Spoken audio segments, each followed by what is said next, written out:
Hi, everybody. Thank you so much for being here today. My name is Lauren Pearl. I use she, her, hers pronouns. And we really appreciate you all coming here today for our Reimagining Gender Justice Workshop series. We're going to take a few minutes for everybody to join and log in and get comfortable. So in the meantime, sit back, relax, and enjoy.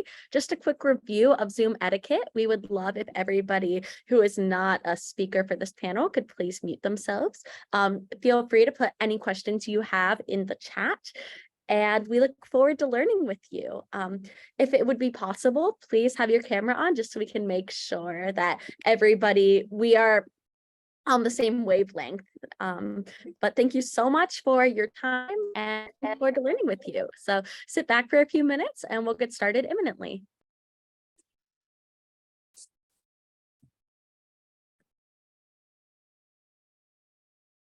That's what my dad does when he's on FaceTime calls and we're waiting for things. He just does this. So I'll just do this for the rest of the time.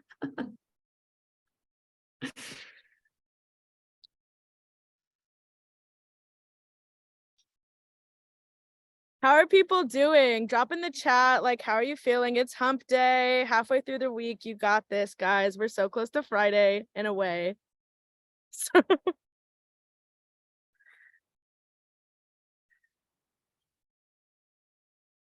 last week of school, that's super exciting.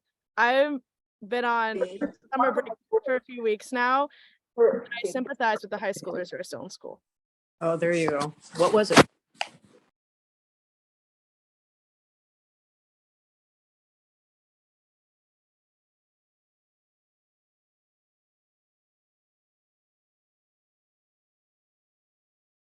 Well,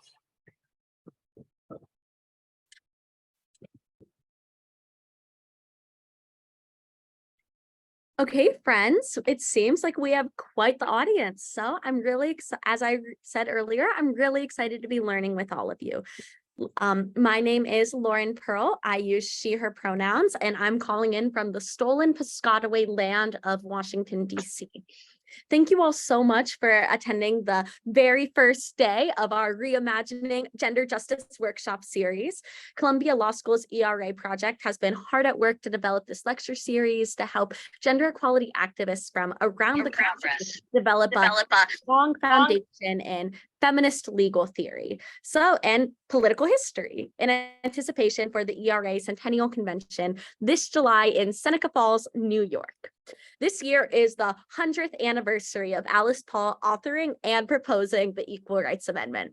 In turn, this team is hard at work to organize the Equal Rights Amendment Centennial Convention, July 21st through 22nd, 2023 in Seneca Falls. The ERA Centennial Convention seeks to celebrate the women and queer people who have fought for the ERA for quite literally 100 years, advocate for the publication of the federal ERA, and launch the grassroots fight for the New York state level ERA ballot initiative. I could not be more excited for the centennial, and I'm really looking forward to expanding my feminist knowledge with you. So, a little bit about me and my connection to the Equal Rights Amendment movement. For 3 years, I served as the National Policy Director for Generation Ratify, and Generation Ratify is the youth-led movement supporting ratification of the Equal Rights Amendment. Additionally, I served as a research assistant for the book Ordinary Equality, which is authored by the phenomenal Kate Kelly you'll be hearing from today. And Ordinary Equality is a fantastic book about the women and queer people who changed the United States Constitution. Additionally, I researched the racial optics of the ERA movement through the Harvard Schlesinger Library. And currently, I'm helping organize the Equal Rights Amendment Centennial. So that being said, enough about me. And I would now like to introduce you to each of our amazing panelists who represent different facets of the ERA movement. So I would love if each panelist could go around and state their names, pronouns, and experience as an ERA activist. First, I'm going to pass it to Ting Cheng. Hi, everyone. My name is Ting. I'm the director of the ERA project at the Center for Gender and Sexuality Law at Columbia Law School. Long title. We were founded about 2 years ago to develop expert legal guidance on the final ratification of the ERA to the US Constitution and on the role of ERA in advancing and protecting the larger cause of gender justice. So to that end, we've written and published in-depth legal analysis, policy briefs, and explainers to educate judges, advocates, members of Congress, White House staff, and the media. And most importantly, we are extremely honored to partner and to work with the youth-led ERA movement, Generation Ratify, and to help shape the modern version of the ERA today. And I encourage everyone to go to our website to check out our other resources.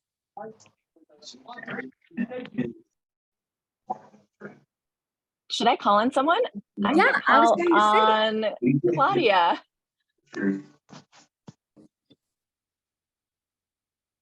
Hi, everyone. My name is Claudia Nachega, and I'm the Deputy Executive Director at Generation Ratify. So to give you a little background about Generation Ratify, we are the youth-led movement to ratify the Equal Rights Amendment, or I should say pass the Equal Rights Amendment. And we have an organizing base of over 13,000 young people across the country. And we have collaborated with a lot of allies, US congressional lawmakers, and such to help mobilize young people to advocate for the ERA. We've trained over 300 young people to lobby their legislators. We've contacted over 1 million voters and coordinated over 45 direct actions and 65 virtual workshops and trainings, and sent over 30,000 messages to legislators on the local, state, and federal level for the ERA. And that's just what I wanted to add. And I'm really excited to be here today and talk about youth involvement in this fight for the ERA, and what we're doing to achieve that. I will pick on Rosie. Yes. Hey, everybody. My name is Rosie. I use she, her pronouns, and I'm from Arlington, Virginia, but currently outside of the Rayburn House office building in DC, where I am working for the incredible Congresswoman Cori Bush, who is leading on the ERA, founded the ERA caucus with Rep. Presley. She's super cool. Legislation to come. But first, it all started for me with Generation Ratify. And I started Generation Ratify along with Blaine Yeshigeta, who is also on this call, I believe, not on the panel, but she's here. Her spirit is here. Drop some love for her in the chat. This was the summer before our sophomore year of high school. We found out about the Equal Rights Amendment when we were searching through the Virginia Legislative Information System, and we saw a resolution that said ratification for the Equal Rights Amendment. And we were like, equal rights sounds pretty cool, but we had no idea what the ERA was. Now we know what the ERA is, and we were super pissed that women and queer people didn't have their equality in the Constitution, and we thought nobody was talking about it, but there actually were a lot of people talking about it, just not young people. And we were like, we need to get young people involved in this movement, not only to, develop the base that we need to win, but also to get the issues that young people really care about at the center of our fight and what we're talking about. And so I'm excited to talk about what young people do care about, what the movement today looks like. But I'm super excited to be here, and I will pass it on to Kate. Hey, everybody. Okay, before this session started, I was like, ERA dream team here. This is like so many people I love, and I'm on Zooms with almost every day, depending on the week. So excited to be here. So excited. Before Generation Ratify was founded by Rosie and Blaine and others, I would often be the person in the room at any ERA meeting, and I was in my 40s. So I am in my 40s. So it is just such a breath of fresh air to be surrounded with people like Ting and Rosie and Lauren and Claudia, because it just brings an entirely different energy. And I know we're going to dive more into this, but I also wanted to say that ERA has always been a young people's movement, written and introduced by young feminists who got the 19th Amendment across the finish line, championed in the 1970s by young feminists who wanted to see something new. And so it is appropriate that we are here with young feminists because the ERA has been and always will be a young people's movement. And that's it. And I wrote a book about the ERA. It's called Ordinary Equality. I'll put a link in the chat, but it is, I wrote it with the help of many of you on this call who were helped with research, including Lauren, and made the book something that I think really, or I hope, I aspire that it appeals to young people. It's fully illustrated, and it's about the women and queer people who have been part of the ERA story, but are sometimes left out of the coverage, including Polly Murray, who's on my wall. Oh, I'm pointing this way. Polly Murray, who we'll talk about more. But I think what you see on this screen today, it represents the beauty and diversity and absolute passion and power of the ERA movement. So I'm just thrilled to be here. Absolutely. And on that lovely note, you've heard the term ERA a lot already on this call, but let's break it down. What is the Equal Rights Amendment, and why are we discussing the ERA 100 years later? Why is it important? I'm going to open the floor to Claudia and Rosie. Yeah, I can kick this off, Claudia, and then you can come in. What is the Equal Rights Amendment, and why the hell are we talking about something that's 100 years old? Boy, would I love to tell you. Okay, so the Equal Rights Amendment is a proposed amendment to the United States Constitution. The first clause is only 24 words, and it's equality of rights under the law shall not be denied or abridged by the United States or by any state on account of sex. I think we can all memorize it, y'all. It's only 24 words. We can do it. And there's two other sections of the Equal Rights Amendment basically saying Congress has the authority to legislate on issues of gender equality, and that the Equal Rights Amendment should be put into effect 2 years after its ratification, which should have been in 2022. But here we are. We'll get into like the nitty gritty. I'll leave that up to Kate and Ting to walk us through. But that's essentially what the Equal Rights Amendment is, you know? Our Constitution, as it is right now, does not prohibit discrimination on the basis of sex explicitly. In fact, there's only one right that is granted to all people equally, regardless of sex, and that is the right to vote. Besides that, there's nothing. So, with no explicit mention, women and queer people were not given the full force of the law that we need to defend and advance our equality, right? So the Equal Rights Amendment is important for a few reasons. One, it provides a legal tool for us to defend our equality and advance it in the courts. Having the Constitution is a really having the Equal Rights Amendment in the Constitution just gives us what we need when we're in the courtroom to be like, okay, these abortion criminalization bills, they're unconstitutional, it's sex discrimination. These bans on transgender affirming healthcare, unconstitutional, because we have the Equal Rights Amendment. And two, and this is sometimes an overlooked aspect, but the Equal Rights Amendment grants explicit authority to Congress to legislate on issues of regarding sex discrimination, which right now they technically do not have. And we have seen the Supreme Court before strike down laws that Congress has passed, such as provisions of the Violence Against Women Act that are about gender equality and protecting women and queer people. So we do need that explicit authority, especially, you know, we've seen the crazy things the Supreme Court does now in federal courts. We need it, y'all. And third, don't you just want to see yourself like reflected in the Constitution and see that our highest document says that you're an equal person and you have equal rights under the law? That's what the Equal Rights Amendment is all about. And that's kind of the quick overview. Like I said, Kate and Ting will really walk us through like where are we right now? What has even happened the past 100 years? But I can tell you that the ERA is 100 years old, but it is modern and contemporary and so important to each and every one of our lives, and especially to young people.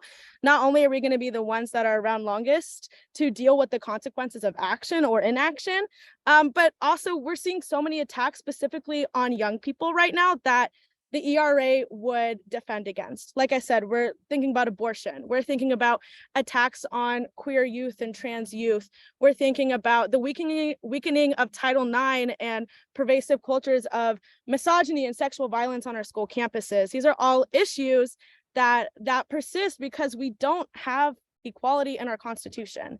Claudia, do you want to take it from here? Absolutely. And I can talk a little bit more about why this matters to young people and connect that with big issues, especially like abortion. Young people are ultimately going to be the ones that face the consequences of the choices that are made today. Young people refuse to be silenced or sidelines when it comes to matters that directly affect their bodies, our lives, and our futures. And young people demand a seat at the table and a chance to shape the policies that are going to shape our nation and how we move forward. And also, I think what we're doing with Generation Ratify is really important. And it's important to note that Generation Ratify isn't simply an organization. Like, our constituency is young people. Like, we're trying to build a movement. We're trying to bring people in. We're trying to organize and advocate for the ERA. And what's really important about putting young people at the forefront of this movement as leaders is because we have the most to gain and the most to lose from the status of the ERA. And it's not just simply about, oh, we're the most oppressed, et cetera, et cetera. It's also really good in terms of strategy for movement building, in terms of the successes and the losses in this movement. We're also going to be like the least satisfied when it comes to the work that we're doing. And it's important that you're putting young people at the forefront because it's our futures and our lives at stake. And that in and of itself is something that really helps power our work, and especially like envisioning our future. And in regards to abortion, like that is one of the biggest issues that we're seeing today that's going to directly affect young people. And it isn't like, in our vision, it's not necessarily positive to talk about the ERA and abortion separately. Those are issues that we believe are inextricably tied to each other. We champion equality without also championing a person's right to choose what they want to do with their own bodies. And it's really important that we refuse to accept a world where people are denied the fundamental right to control their own destinies, and access to safe and legal abortion is crucial for young people because it empowers them to pursue their dreams and their aspirations. So that's what we're organizing around, and that's personally how I got involved in this movement. I really cared about abortion, and we want to be very abortion forward when it comes to advocating for the ERA and making sure that we're getting young people involved. I would also very quickly like to add that when we are currently talking about the ERA, we just threw so many things at you. You know, we said, oh, the ERA will help with Title IX and abortion access and protecting trans youth. And it might sound like, oh, they're being overly optimistic. They're using the ERA as this blanket. And I want to say very, very clearly that there is the legal backing for this quote unquote blanket. And it's because the ERA, as Rosie kindly pointed out earlier, the ERA is only 24 words. It just says that it will prohibit discrimination on the basis of sex. And so the way that that has currently even been interpreted before the Supreme Court is that that would protect against homophobic and transphobic discrimination. And so this being said, we are really excited about the truly revolutionary ways in which the ERA would serve as a legal force to combat the gender discrimination that so many of us have unfortunately experienced, and is the reason why so many of us are in this movement. So this being said, I would now love to say, what is the process for amending the United States Constitution? Where in this process does the ERA stand now? Why don't we have an ERA? And I would love to pass this off to Ting, and Kate. I'll start and then I'll pass the baton to Kate, but I just want to say that I have 3 young children, and if you guys are any indication of their future or who they might become, then I would be incredibly hopeful and relieved. So I'm just beyond impressed and in awe of all of you, and I get to learn so much from you. Okay. The Constitution. Let's start by saying we're talking about a document that was written in 1787. It was written at a time when the founders intentionally excluded most of the people in this country people of color, immigrants, people who didn't own land, etc. In fact, the Constitution made the slave trade unamendable for the first 20 years of the country's existence. So it's not the strongest foundation. We need to keep that in mind when we talk about changing it and making it better. Our Constitution is also the hardest one to amend out of all constitutions in the world. It requires an extremely high bar, double supermajority, a 2/3 majority vote in both houses of Congress have to pass it. And then it gets sent to states for 38 state legislatures to vote to ratify it.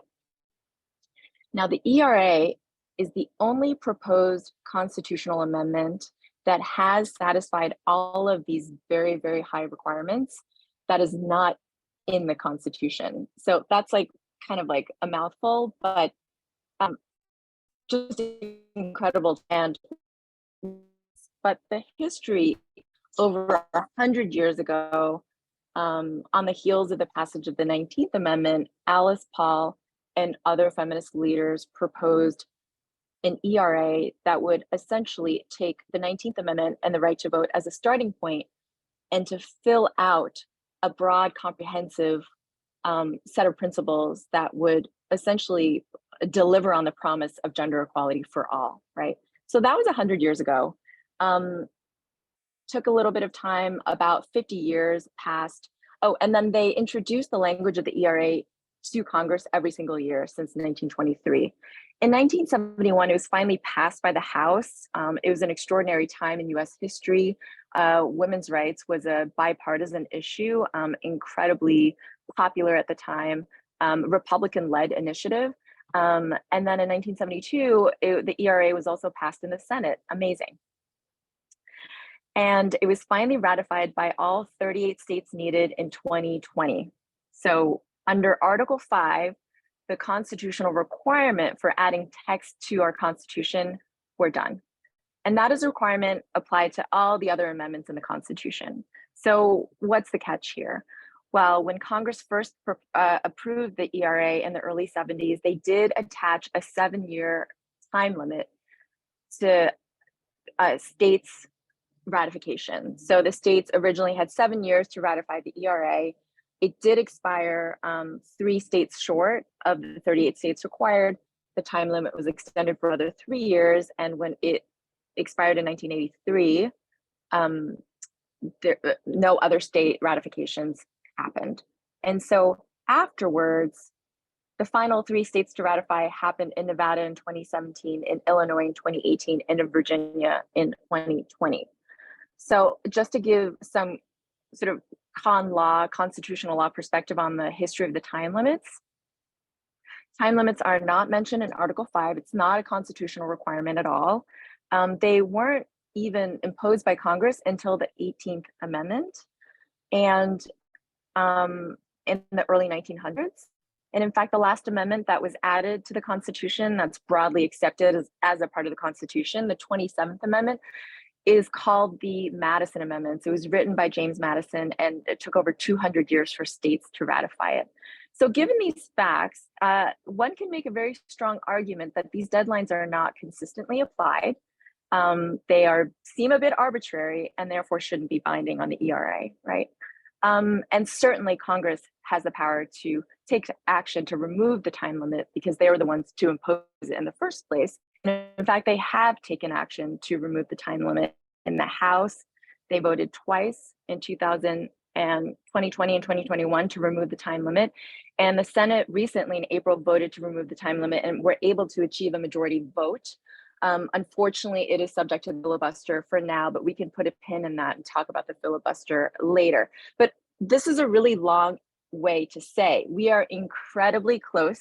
We might already be there, but we need overall general consensus that it is there in order to fully implement it and for courts and for elected officials to fully buy into it and start to use it as a tool for gender justice. And it's critically needed at a time of grave and unrelenting attacks on gender equality, on reproductive rights, on marriage equality, on transgender rights, same-sex intimacy, contraception, and other fundamental rights that we hold dear. So I will pass this on to Kate to add on because she did write the book on the ERA. Hello, everyone. First of all, Ting Ting is a genius, and every time I talk after Ting Ting, I'm writing down things that she said because I'm learning new things. So excited to be with you. I think everything that has been said so far is correct. But I think one thing we often get bogged down in when we talk about the ERA are the procedural issues. And what Ting Ting said is right. Like, really what we need to get across the finish line with the ERA is enough people to think that it is in the Constitution, like enough people to believe that, enough people to put that theory forward, enough people to passionately advocate for that. And it doesn't matter what we do, they will oppose the ERA. The procedural hurdles in the entire history of the amendment have been put in at every step of the way to keep it out of the Constitution. When they first introduced it in 1923, which is what we're going to be commemorating in Seneca Falls, there was actually different language. And the language of the initial draft of the Equal Rights Amendment was introduced in 1923, said men and women. So it was a different draft, and they had a really hard time getting it through, as Ting Ting was talking about. And so they changed the draft in 1943 to include on the basis of sex. And as Rosie mentioned, and as others mentioned, those words become very important in the modern context, on the basis of sex, because that means for our modern context, we can include everyone in the Equal Rights Amendment. The word women is not in it. But I say that to say that the vision and power of the ERA supersedes these procedural hurdles. It doesn't, if we eliminate the deadline in Congress, they're going to come up with another hurdle. They're not just going to be like, oh, great, you did it. Wonderful. We'll write it into the Constitution. Like, there will be additional procedural hurdles. We just had a few months ago, a few weeks ago, we had a hearing in the Senate Judiciary Committee. And if you'll notice, if you were that nerdy and you watched the whole thing, raise your hand if you watched the whole thing. Yes, exactly. Okay, so we were all there, but they were focused on procedural hurdles. They didn't really talk about the power and potential of the ERA or arguments against it as much as you would think, because they don't want to animate people. They don't want people to be like, wait, what? This will protect abortion rights? Like, I'm in, you know? So they focus on the procedural hurdles, and the opposition watches the Equal Rights Amendment like a hawk. The accounts that I follow on Twitter for the ERA to see like the latest breaking news are actually accounts dedicated to opposing it, because they see everything before we do. Like, I'm watching this one guy who's like obsessed with the ERA, and it works for an anti-abortion organization. That guy is like on top of it, like every single time something happens with the ERA. So the opposition knows its potential and power, but they focus on the procedural hurdles in order to stop us at every step of the way. So we need to understand that, yes, these procedural hurdles exist, and we need to bring all of our power, our creative legal arguments, our organizing power to getting over these hurdles, but it will never be enough until we have a movement powerful enough to demand the ERA get across the finish line, no matter what. And so, yes, there is an arbitrary time limit which was imposed, but the reason that time limit was imposed is they wanted to put a procedural hurdle, and they would not agree. It was actually 2 senators who would not agree to going forward with the ERA vote unless they put in the procedural hurdle. 2 people, 2 men put in that procedural hurdle. The other procedural hurdle that we're still talking about today is the rescissions argument, or can you rescind? And 5 states purported to rescind. So these procedural hurdles that we're still dealing with, that we're still talking about today, they were put in by men to oppose the Equal Rights Amendment. In fact, when they extended the ERA in 1978, they voted 100,000 people marched in DC. 100,000 people physically marched in DC in support of extending the deadline. When that happened, the compromise wasn't to eliminate the deadline. Why didn't they just eliminate the deadline? 100,000 people were knocking on the doors of Congress, and they gave us 3 more years. Why did they only give us 3 more years? Because they wanted to keep the procedural hurdle attached to the amendment so they could keep it out of the Constitution. And they knew that 3 years was not long enough to eliminate the state senators who would need to be eliminated in order to get the ERA through in the hardest states. They knew that 3 years was not long enough, and they were right. And so I think as we look forward for the ERA and the vision and the expansiveness and the incredible nature that it is and the power it has to protect us so far into the future, the ERA, when we get into the Constitution, it will outlive every person currently on the Supreme Court, every person currently in Congress, every person on this call, every person in this country. It will be here in 100 years. It will be here in 100 years. It's a permanent amendment to the Constitution. And that's why they care. That's why they follow it like a hawk. That's why they put in these procedural hurdles. And so we need to, at the same time we fight the procedural hurdles, we need to share that vision with other people. We need to understand why it's important and its impact, because if we don't do that, we'll get bogged down in like deadlines and rescissions and all the nerdy stuff that we like to talk about, which is important, but far more important is the lasting legacy of constitutional equality. 2010%. I noticed that we had some people with their hands raised for questions. I can unfortunately not see where those raised hands go, but I saw that one of them was Ella. Ella, if you would like to ask a question, we would love to learn with you.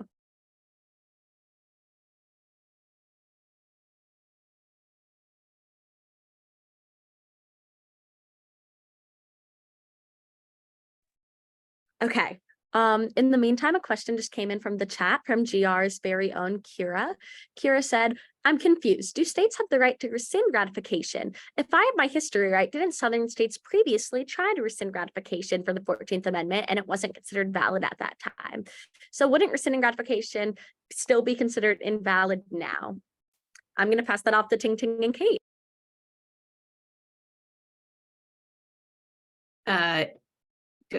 Jump in, Ting Ting, if you want. I don't want to. So yes, you're right. Rescissions have never counted, and there's a reason that rescissions don't count, because then we would never have a tally. Like if rescissions counted, we would basically never know what's in the Constitution. And so Article 5, if you look at Article 5 of the Constitution, which is the article that governs the amending process, it's actually very simple. And they put in 2 requirements that are very high requirements, but there are only 2. One is 2/3 in both houses, and the other is 38 or 3/4 of the states. There is no rescinding. That's not a thing. It hasn't ever been. There's actually 3 amendments where states attempted to rescind, and those were not counted. One of them was the 19th Amendment. So if you recall from suffrage history, the last state to ratify was Tennessee, and it was by 1 vote. Remember that, like, the guy got a message from his mother and he took off his rose opposing the opposing the 19th Amendment, and then he decided to vote for the amendment because she wrote him a telegram that said, be a good boy, and he literally got the telegram, and then he voted, and Tennessee ratified. Shortly after that, Tennessee attempted to unratify the 19th Amendment, but it was too late, and we can vote today. So yes, there is precedent, lots of precedent. I think this is one of our easiest arguments that states cannot rescind. And I think most scholars can agree that that's not what should happen in order for democracy to function. I mean, the stakes are extremely high. It takes a lot of procedure and process in order to ratify an amendment at the state level. You just can't change your mind, right? It's not an ordinary course of creating a statute or creating a law. It's to amend the Constitution. And there's just no precedent for taking it back. You'd also have to think that accepting rescissions would mean that the 19th Amendment, the 14th Amendment, which states ratified and also some states try to take it back, and it was not at all acknowledged by Congress, you'd have to sort of accept that these other amendments that are incredibly important to our democracy would no longer be valid. And that's not, you know, that's not acceptable. Absolutely. Thank you so much. I really appreciate your answers. And I think that that does a wonderful job of refuting the classic Republican argument of, what about the deadline? So thank you so much for giving us such a thorough constitutional history about why the ratification of the and publication of the ERA is not a matter of quote unquote deadlines and constitutionality. It is a matter of party politics. So this being said, this is a call that aims to emphasize the inclusivity of the Equal Rights Amendment movement. So this being said, I would love to talk about how the ERA would promote queer liberation. From a legal lens, what constitutional protections would be extended to the queer community with the ratification of the ERA? Ting wrote a very good piece about this. So we've been reading a lot about this. I think that we have Justice Clarence Thomas to thank for saying the things that people are thinking out loud. Certainly in his Dobbs concurrence, he said, you know, the right that supports reproductive rights, the privacy right in the Constitution, all the other rights that are based on the privacy right are now also suspect and should be eliminated as well. So there are all these other rights to do with gender expression, gender identity, and also the right to contraception, the right to same-sex intimacy, all of marriage equality, all of these other rights are now under attack. But the Supreme Court's already spoken in 2020 in the Bostock case, when they said that the word sex should be read to also include gender identity and gender expression. And so too should the definition of sex in the ERA be applied by the Supreme Court. They've already spoken. And that opinion was written by one of the most conservative justices on the court. So I think moving forward, we should absolutely see the ERA as providing a constitutional foundation for these rights. And that's why it's so critical today. And I'm just going to jump in to say the ERA is and always has been queer. The people who wrote the ERA, Yes. the people who have long advocated for it, many of the people on this call, including me, are queer. And the reason that we advocate for it is because it benefits our community the most. Like Ting said, same-sex relationships, not just marriage, but same-sex relationships and sex are on the chopping block and in the purview of what the Supreme Court intends to make unconstitutional or illegal. And so I think for queer people, this has always been a matter of getting ourselves into the Constitution. And I can just, you know, you can... Historians may or may not classify Alice Paul as queer, but I will say that she never married a man, never had any serious male suitors, and dedicated her life to women. Certainly Crystal Eastman, co-author of the Equal Rights Amendment, was married to a man, but wrote an article at the time in the 1920s called Marriage Under Two Roofs, where she advocated for married people to live separately and live separate lives. That was certainly an alternative arrangement and lifestyle, especially for the time. Barbara Jordan, first Black woman from the South, elected to US Congress, lesbian, lived with her partner for 20 years and was a partnered lesbian, advocate of the Equal Rights Amendment. Polly Murray, posthumously been identified as transgender. Polly Murray was also in a lesbian relationship for almost all of their life. Danica Rome, many, Bambi Salcedo, so many other queer icons and incredible people have been part of this movement because we know we have the most to gain.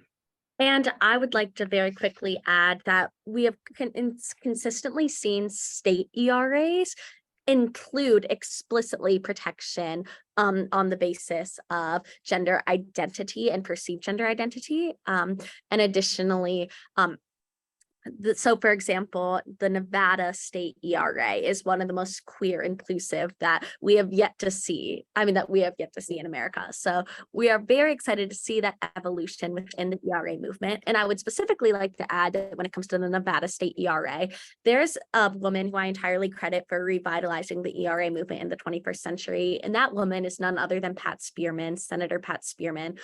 Pat Spearman is very vocal about her identity as a queer woman and has been quite the trailblazer in getting Nevada to author the ERA. I mean, not author, to get Nevada to ratify the federal ERA back in 2015, which enabled us to start the quote unquote 3-state strategy of getting Nevada, Illinois, and then Virginia to get us to our 38 states. So that being said, I think that the ERA history has always been queer and that the ERA movement is becoming increasingly queer through the evolution of who's leading the ERA movement on the ground in these states.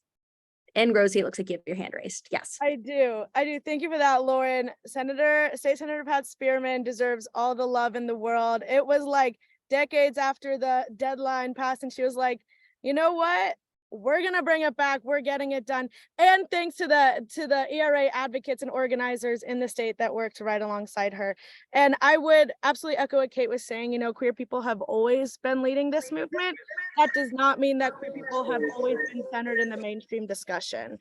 The arguments have been laid out why it's how it's so clear that this amendment is queer. There's no mention of women anywhere in the 24 words we talked about, and because of decisions like Bostock, we know that discrimination on the basis of sex includes gender identity and includes sexual orientation. And like Lauren said, there's been these really cool ERAs, including in Nevada, that explicitly mention gender identity and sexual orientation and gender expression too. And still, even with using scary words like gender identity and gender expression, the equality is still popular, the ERA is still popular, right?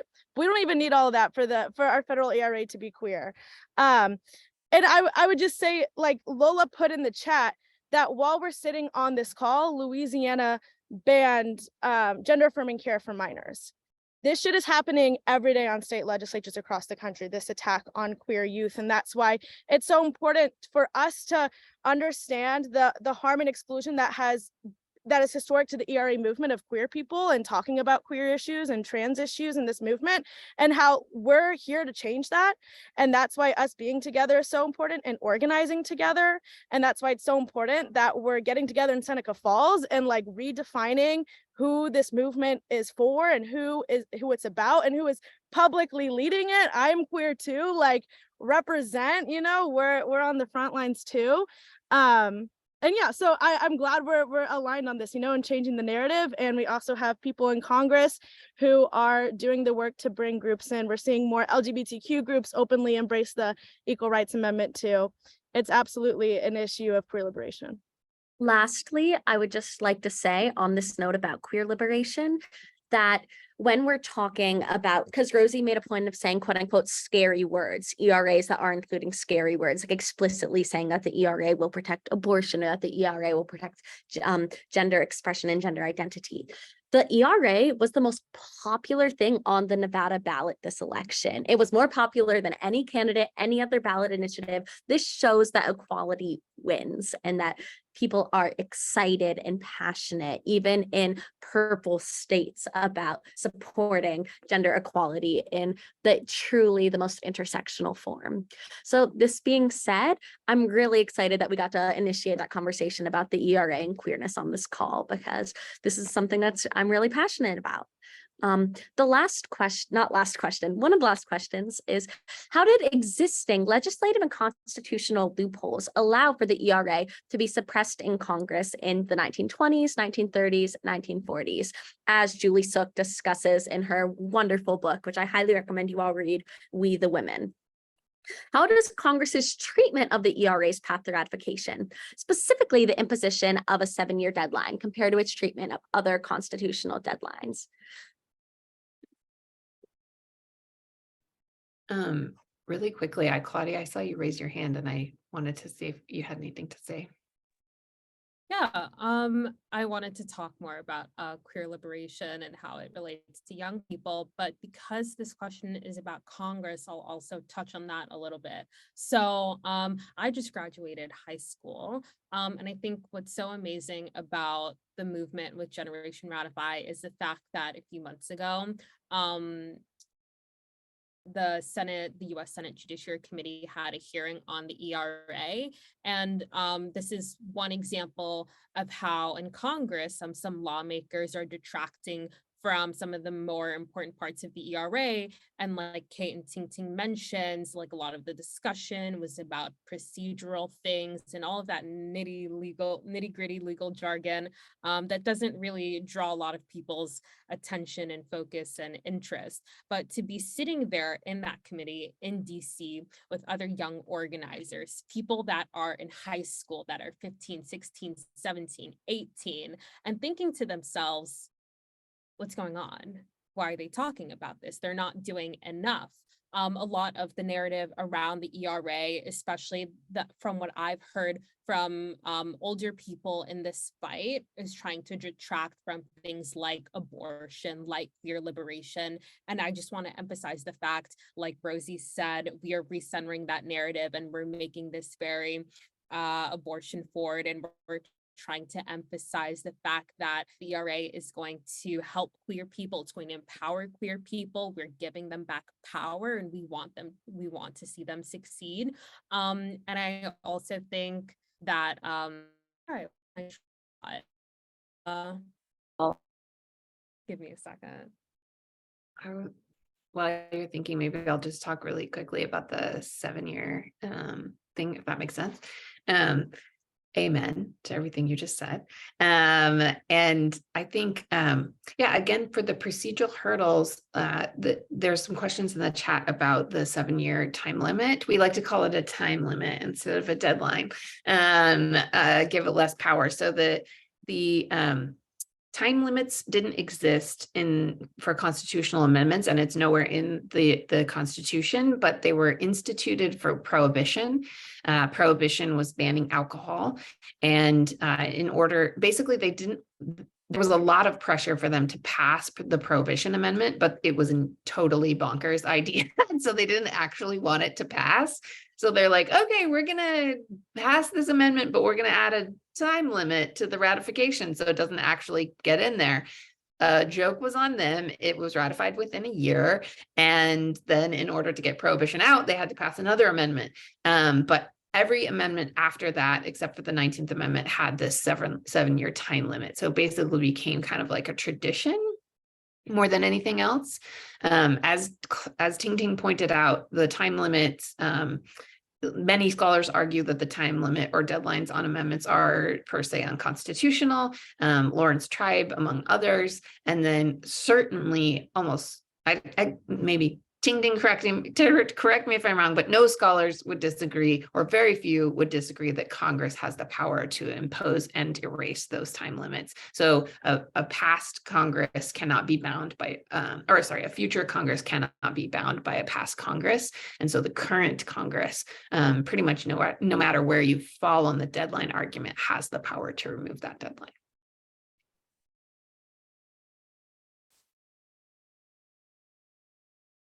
Okay, thank you so much, Kate, for explaining that constitutional history as it relates to prohibition, and explaining why that precedent that was set with prohibition does not align with the 300-year history of amending the Constitution for other bills. And Lauren, I guess I'll just add, while we're on the time limit train, to wrap up, like to make this fully comprehensive. The other thing to keep in mind too is that the ERA time limit was added to the preamble and not the actual text of the ERA. So the other argument is that when the ERA was sent to states for ratification, they voted to approve the text of the ERA, which has to do with, explicit gender equality added to the Constitution. They didn't vote to approve or reject the time limit because of the placement. And in contrast to the Prohibition Amendment that Kate mentioned, that was in the text of the Constitution, in the text of the language itself. So there is kind of a different behavior from Congress that you can compare and contrast to sort of tease out, whether this is mandatory or whether this is just merely a suggestion. And then additionally, the language of the time limit is really much more suggestive and less mandatory than the language of other time limits and other amendments. And once again, going back to the 18th Amendment, the Prohibition Amendment, that language is, very mandatory sounding. It says, this will not shall not be operative unless, right? Whereas the ERA time limit language is, this shall be part of the Constitution when. So again, comparing the text, Congress is very deliberate. Billions of people think through any kind of single action in Congress. And so you have to consider that their actions are different depending on different amendments. And in the case of the ERA, the placement of the time limit, as well as the non-mandatory wording of the time limit, really supports the idea that it's not meant to be mandatory and it's merely a suggestion. Perfect. Thank you so much, Ting, for explaining the linguistics when it comes to that time limit for the ERA. The last scripted question we have before we address some of the audience questions is, we've talked a lot about the United States process for amending the Constitution, but how does the United States lengthy process for amending the Constitution compare to the processes in other countries? What are the drawbacks? What are the benefits of having a drawn out constitutional amendment process? And this is something we've talked about a little bit already as we addressed the precedent when it comes to prohibition.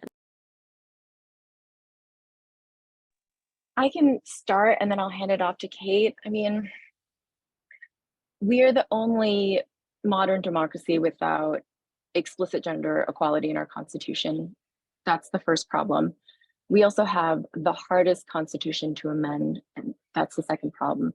And I think the third problem is that we have a Supreme Court, which is tasked with interpreting our very old, very calcified Constitution in a way that wants to take us back to the 1700s and interpret those words literally to apply to us and our bodies in modern times.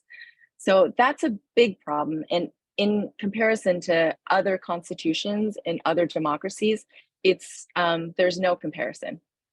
And that's a problem, and that's, a mistake that our founders made that needs to be corrected today through the ERA. And I think it's kind of a national embarrassment for us not to have explicit sex equality in our Constitution. The historian and writer Jill Lepore, who's at Harvard, she wrote once, and I love the way she put it, she wrote, "Laws govern people and constitutions govern governments." And so I think the founders of our country knew that Article 5 was perhaps the most important part to the Constitution, because if you can't amend, revise, change the Constitution, then there's no way to change our government except by a revolution, right? We need a Constitution that's a living document. We need a Constitution that includes all of us, that represents all of us, that reflects all of us in its language.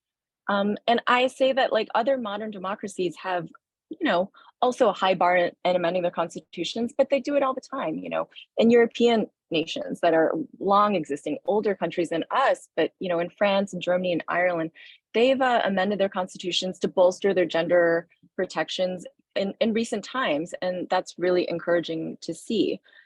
And the other thing I'll add in this conversation is, like, not only is the ERA a principle that belongs in every foundational document of any democratic society, but it's also a project of democracy that has to be intersectional, because we have to think about who is it for at the end of the day, and why it needs to effectively build power and put that power in the hands of communities who would benefit the most from full equality in the Constitution. I think that that's what our work is today with the ERA. Amen. I don't have much to add to that, other than, yeah, it's an international disgrace when it comes to gender equality in the international and global sphere. We also have not ratified CEDAW, the Convention on the Elimination of All Forms of Discrimination Against Women, the main treaty on women's rights and gender justice. We're one of, I think, 6 countries, maybe 5 countries in the entire on the entire planet that have not ratified CEDAW. And part of the reason we have not ratified CEDAW is there's a requirement in CEDAW that you put a gender provision in your constitution. So the ERA and CEDAW and global constitutional, international gender rights are very much tied together. what's interesting about CEDAW, I have to add, that might instruct the way that we think strategically about the advancing the ERA moving forward. One thing for Generation Ratified to think about, since you have state chapters across this country, is that, you know, there was a movement to get the Senate to essentially ratify CEDAW, which is the requirement for it to become, you know, an implementable treaty in our laws. And they really tried. They had a Senate strategy similar to the Senate strategy that we have now with the ERA, and they essentially gave up because the Senate wasn't really moving. And then they decided to redirect to the states, and essentially created this Cities for CEDAW movement, where they would go into local contexts and try to create binding laws and binding ordinances to implement these broad international measures protecting gender justice in different local situations. And they have been successful. I believe that they were able to create that movement, was successful in creating at least 6 different binding ordinances in America. And so that, I think, parallels the work that we do in trying to get state lawmakers to robustly implement their state ERAs. We can have a long conversation about whether or not the federal ERA is in the Constitution, and whether we can start using it today, and whether courts will strike it down or not. But it's indisputable that there are at least 26 states with ERAs in their state constitutions that can be implemented or fully utilized today. A lot of those state ERAs were passed in the 70s on the momentum of the federal ERA movement. But, you know, we did a study of a lot of them, and most of them haven't really been, you know, fully operationalized and robustly implemented. And that's an area where we can gain a lot of momentum today in order to build out the expansive language around the ERA, to talk about the relationship between the ERA, reproductive rights, transgender rights today, to get it implemented, create that legislative history. Because when the time comes that we all accept that the federal ERA is in the Constitution, we can use it today. We will already, through the state ERA movement building, have built a lot of rich history to inform the way that our Constitution can be read today.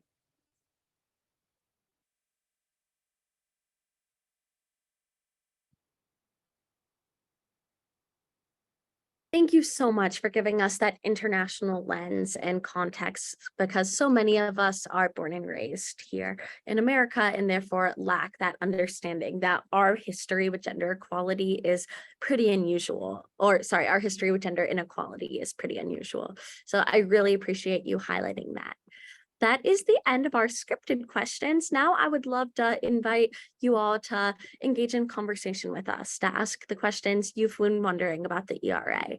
You have a panel of people who are happy to answer your questions. This is our favorite thing to do. Please feel free to either unmute or put your questions in the chat. I see a question in the chat. Sarah is asking about why New York State has taken so long to have a state ERA.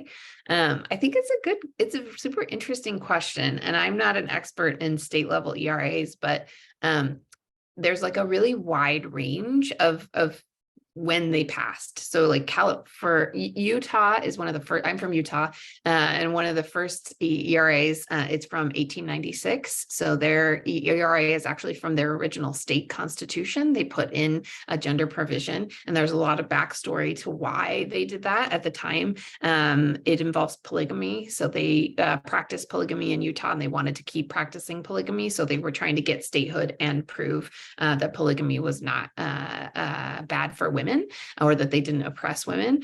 So they stuck in a gender provision. They're like, look, we let women vote, and we're putting them in the Constitution.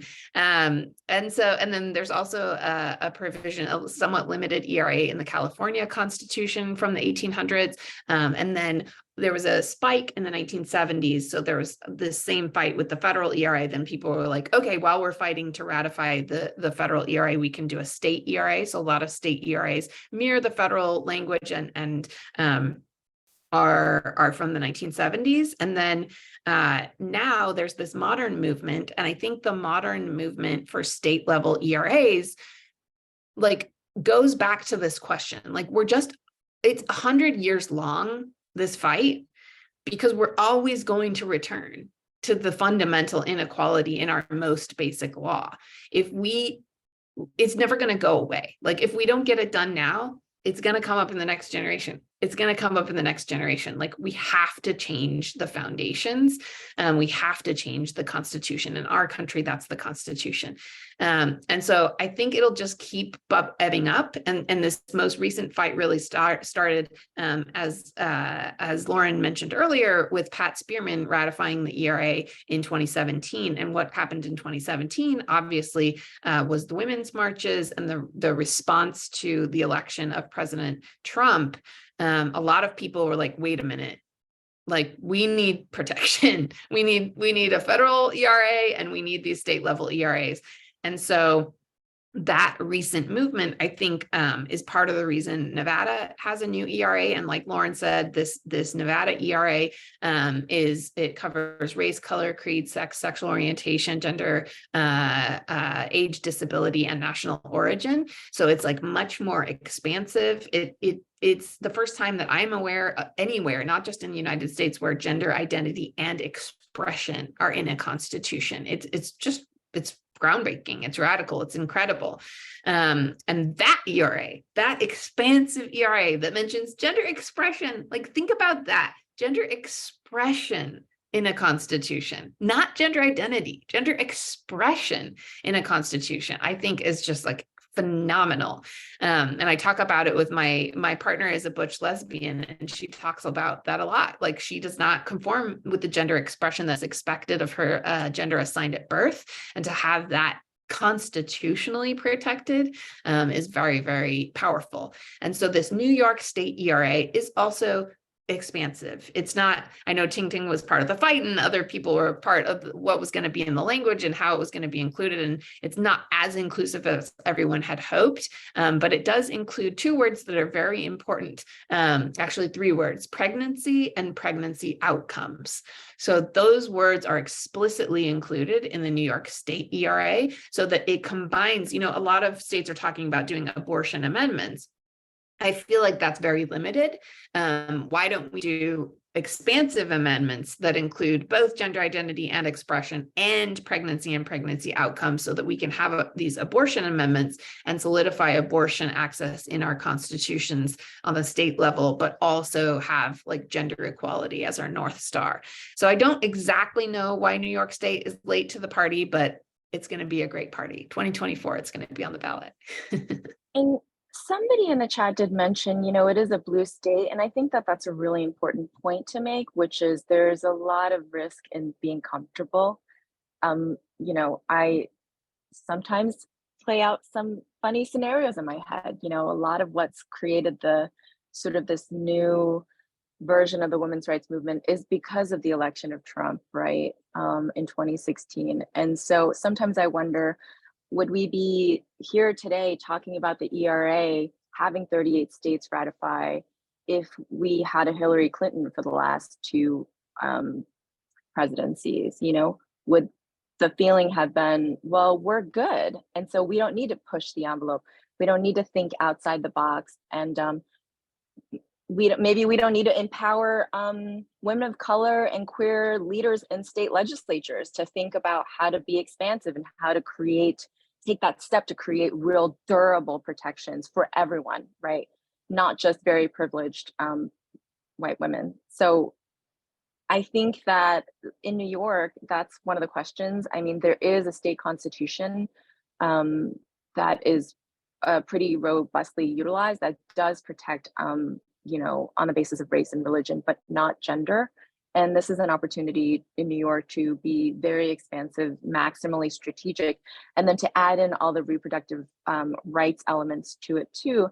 And one of the protections is pregnancy outcomes. This is thinking through other ways in which pregnant bodies can be prosecuted and policed, and also thinking through post-Dobbs, the kind of state jurisdictional warfare that we're all going to be in now with interstate travel, in terms of, if I have a miscarriage, which I have no control over, in another state that bans abortion, I could potentially be charged with murder. that would mean that I can't travel anywhere, even if I don't ever go back to that state. If I go to another state that has really good extradition laws, I can be charged with murder and then move to that state. I mean, it's like it's a nightmare. And so New York is at the forefront of thinking through creating these sanctuary buffers for people who are helping and also who are coming to the state to access reproductive health care and abortion care. Fantastic. I see that Julia has her hand raised. Julia, we would love to hear from you. Hi, everybody. But before I ask my question, I just wanted to say that I'm completely overwhelmed by the brilliance on the Zoom right now, and this is so beyond exciting. So thank you so much for organizing this for all of us. So my question is, in 2018, I know the archivist asked the Office of Legal Counsel for guidance of what to do with the ERA in terms of publishing it in the Constitution. And the OLC released a memo in 2020 that then was asked to be withdrawn. And I was wondering, and it was like a brilliant reason why it should be withdrawn, because I think they overstepped their bounds of the question. But I was wondering, what effect has that had on the process of putting the ERA in the Constitution? Like, where are we with, in terms of the archivists? If that makes sense. I'm trying to word it. Sorry. Oh, that makes total sense.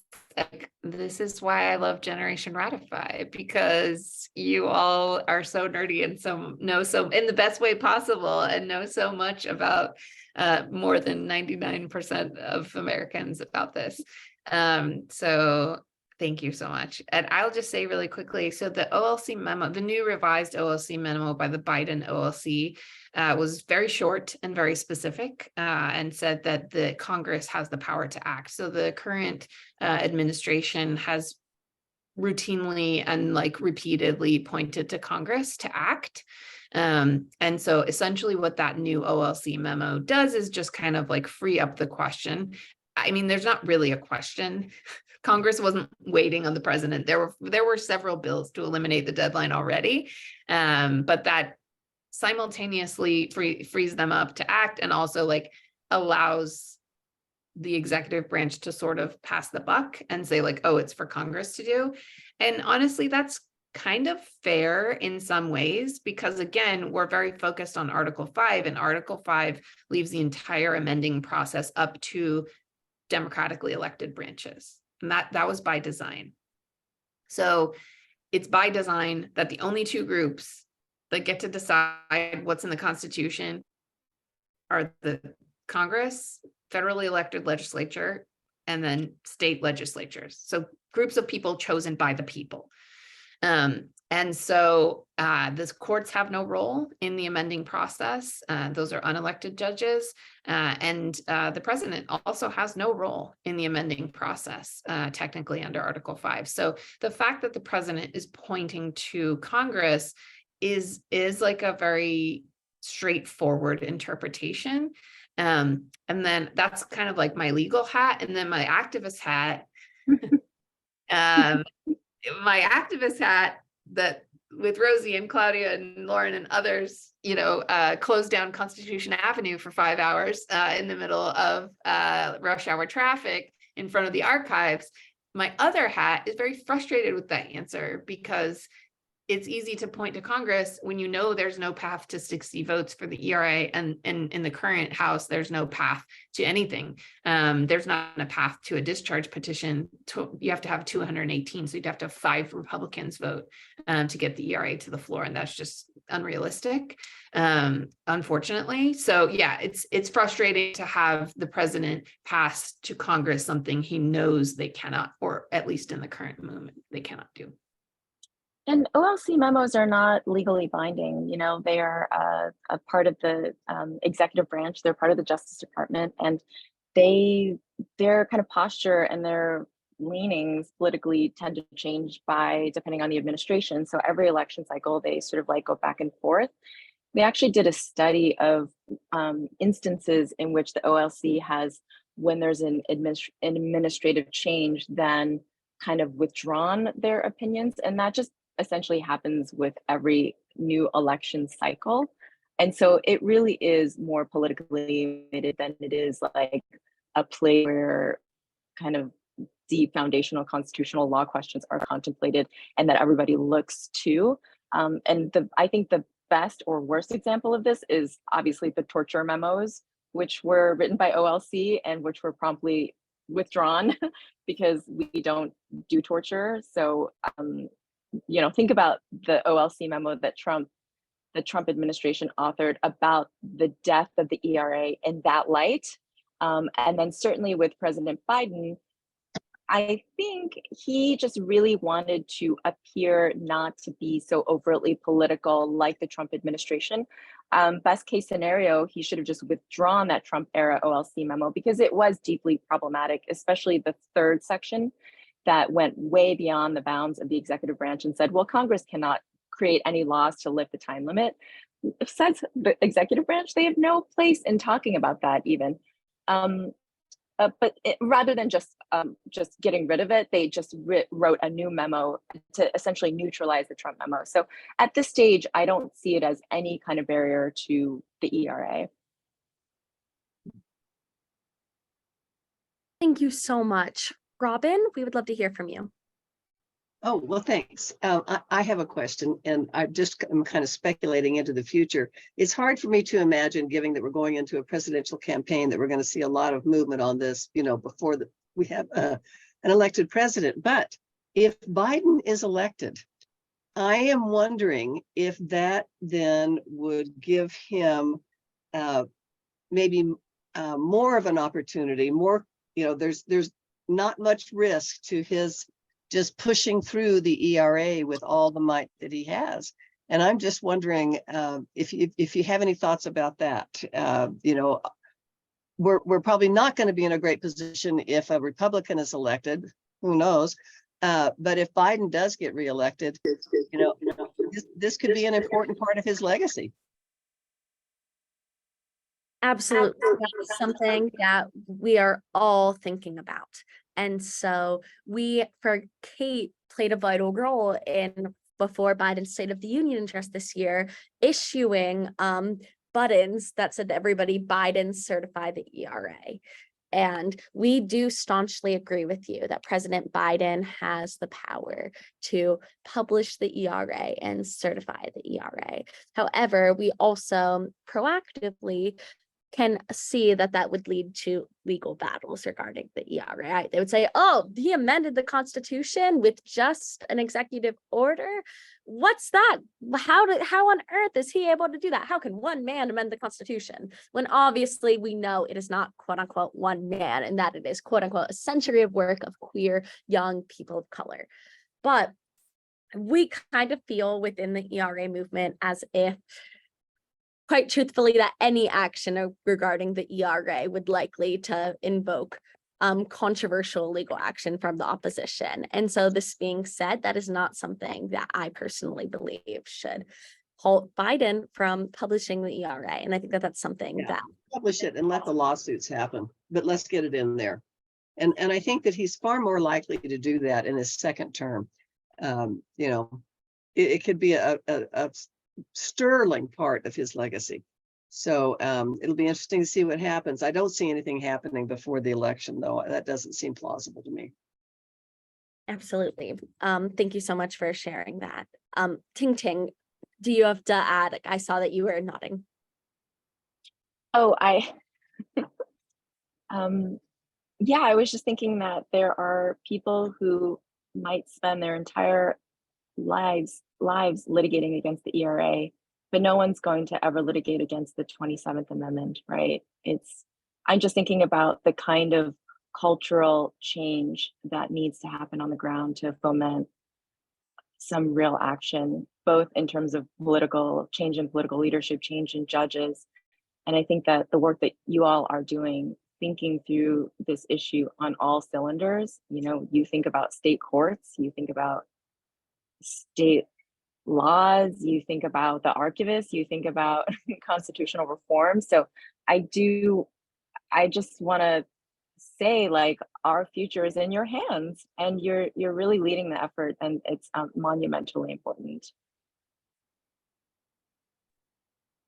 Thank you. We really appreciate that perspective coming, having you explain that the ERA faces such unique legal challenges just due to, quite frankly, misogyny, is such an important revelation for people to realize that it's held to such a higher standard of scrutiny.